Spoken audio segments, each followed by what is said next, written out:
أهلا بكم متابعي قناة ملوك البلابل. يسأل الكثير كيف نؤكل فراخ البلابل.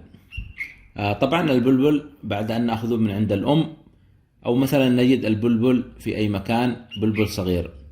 طبعا عند تقديم الأكل للبلبل الصغير نلاحظ أن البلبل يفتح ثمه مباشرة.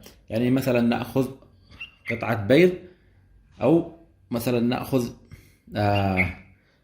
دود القبابي،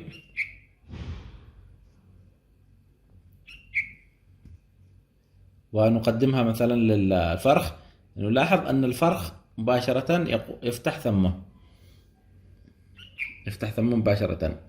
ولكن بعض الفراخ نلاحظ أن بعض الفراخ لا تفتح ثمها ولا تستجيب للأكل. في هذه الحالة ضروري جدا أن نقوم بإطعام الفرخ، يعني نفتح فم الفرخ ونطعم وندخل الأكل إلى فم الفرخ حتى لا يموت الفرخ. الفرخ بعد يوم أو يومين أو 3 أيام تقريبا يبدأ يتعود، وتلاحظ أن الفرخ يفتح فمه بنفسه. فإذا لاحظنا أن فرخ البلبل لا يفتح فمه بنفسه، فضروري جدا أن نقوم بفتح فم الفرخ ونقوم بإطعامه. عندنا هذه دود القبابي. ضروري جدا أولا ضروري أن نقوم بقتل الدودة، يعني لا نطعم الفرخ والدودة حية. لاحظوا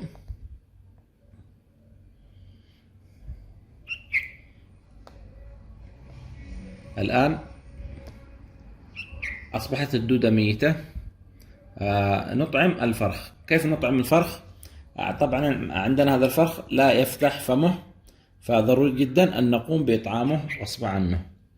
نمسك الدودة مثلا بملقاط أو باليد إن لا يوجد مشكلة. نفتح فم البلبل بهذه الطريقة، طبعا بحذر شديد. لاحظوا،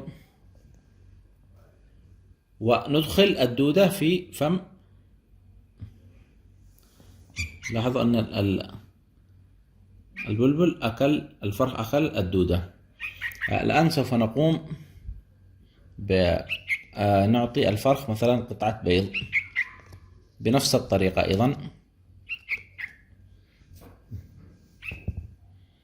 مثلا باليد. نستخدم الآن اليد.